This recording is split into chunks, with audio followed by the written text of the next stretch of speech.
If Donald Trump did not win on November 5th, they were going to drop a superseding indictment the next day. Donald Trump, the indictments of Jack Smith came to 300 years in prison, and they wanted Donald Trump to die in prison, just like they want President Bolsonaro to die in prison, just like they want President Yoon to die in prison. The stakes were playing, we couldn't be playing for higher stakes. And they don't think they've lost yet. The deep state, the administrative state, what's happening in this very city. Next door we have 600 volunteers who are the tip of the spear of the precinct strategy and getting out the vote. And they're geared up. Why are they here a day early for CPAC, which is their big annual gathering? They understand we're still at war. This story is far from over. They indicted one of the best men in this world yesterday in Brazil on nothing, to send him to prison to die. Just like they want Trump to die, just like the Chinese Communist Party wants you to die.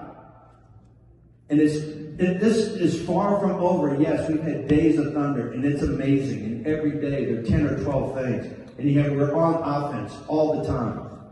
But they've got the judges, they've got courts, they still have immense power, they still have the media, they have all these global billionaires.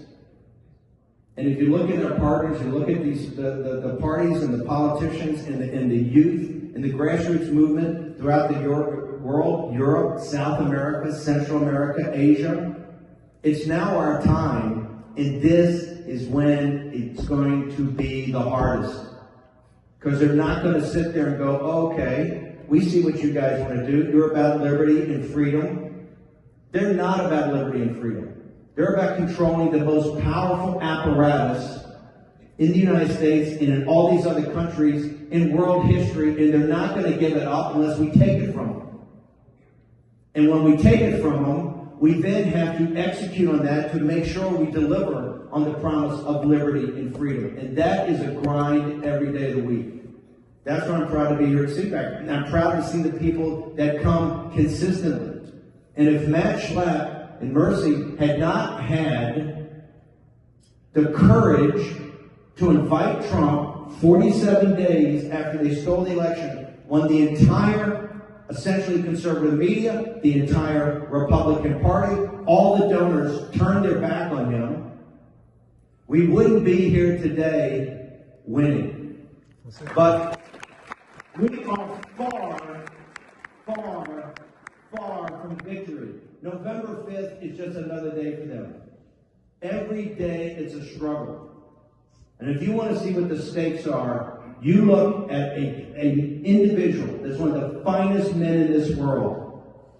And you think they learned the lessons from Trump? No, here's the lesson they learned. Get him in jail. Because the only way we're going to win if we imprison them. That raises the stakes.